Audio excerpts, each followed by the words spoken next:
আজকে ব্লগটা একটু অন্যরকম করে আপনাদের সঙ্গে শুরু করছি, কারণ আজকে আমি আপনাদের সঙ্গে শেয়ার করতে যাচ্ছি আমাদের বিশ্ববিদ্যালয় জুনিয়রদের সাথে এক অসাধারণ ইন্ডাস্ট্রিয়াল ট্যুরের পুরো গল্প। সকাল থেকে সন্ধ্যা, হাঁটা, ঘোরা, হাসি, কেক কাটিং, খেলা আর স্মৃতি বড় এক সুন্দর দিন। আজকে আপনাদের নিয়ে যাচ্ছি কোটবাড়ি বার্ডে আর ঐতিহাসিক নবাব ফয়জুন্নেছার বাড়ির ভিতরে। স্বাগতম বন্ধুরা, আমি আপনাদের ভাই বিজয়। আজকে নতুন ভিডিওতে আপনাদের জানাই স্বাগতম। চলুন শুরু করি আজকে ভিডিওর অভিজ্ঞতা।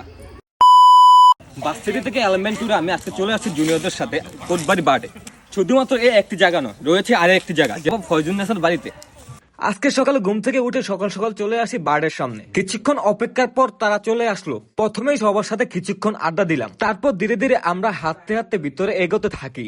এখনো কারো আমাদের সকালকার নাস্তা হয়ে ওঠেনি, তাই আমরা সবাই চলে যাই বার্ডের ক্যান্টিনে। সকালকার নাস্তা আমরা সবাই একসঙ্গে করলাম। আমাদের নাস্তায় ছিল কলা আর পাউরুটি। নাস্তা শেষে আমরা আবারও হাঁটা শুরু করি। কিছুক্ষণ পর সামনে দেখা মিলল ময়নামতি গেস্ট হাউস। এখানে কিছুক্ষণ সময় দেওয়ার পরে আমরা চলে যাই বর্ণ কুঠিরে। জায়গাটা শান্ত, ঠান্ডা আর সুন্দরভাবে সাজানো। প্রাচীন স্থাপত্যের একটা অনুভূতি পাওয়া যায়। চারপাশে একটু ঘুরে ঘাড়ে দেখলাম। তারপর আমরা সবাই যাই নীলাচল পাহাড়ে। এই জায়গাটা আসলে সত্যি একটু অন্যরকম। চারপাশে পাহাড়ি হাওয়া, গাছ, খোলা জায়গা, সবাই যেন নতুন করে মেতে উঠলো। তারপর আমরা সবাই রওনা হই কুমিল্লা শহরের দিকে। যেহেতু আমরা সবাই 40 জনের উপরে ছিলাম, তাই আগের থেকে লাঞ্চের ব্যবস্থা ছিল। কুমিল্লা শহরে এসে সুলতান ডাইনে সুন্দরভাবে সবাই লাঞ্চ করলাম। দুপুরে বিশ্রাম আর খাবার দুইটাই পারফেক্ট ছিল। লাঞ্চ শেষে আমরা সবাই বাসে উঠি।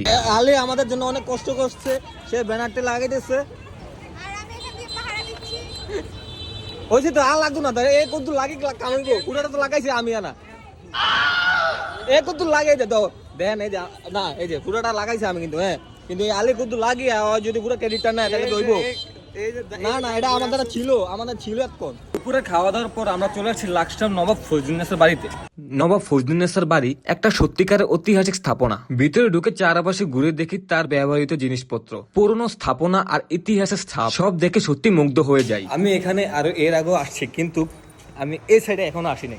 এবার আমি প্রথম আসলাম, আমি জানতামও না। ঠিক স্যারদের সাথে এসে আমার এই যে এই জায়গাটা আসলাম, খুবই ভালো লাগছে, কারণ আমি জানতাম না যে এই জায়গার এত সুন্দর পিছনে একটা জায়গা আছে।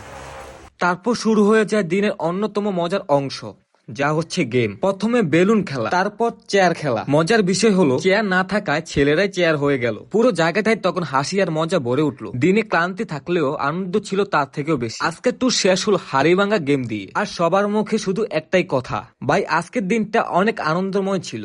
আপনাদের সবার ভালোবাসা নিয়ে আজকের মতো বিদায় নিচ্ছি। দেখা হবে পরবর্তী কোনো অভিজ্ঞতা নিয়ে।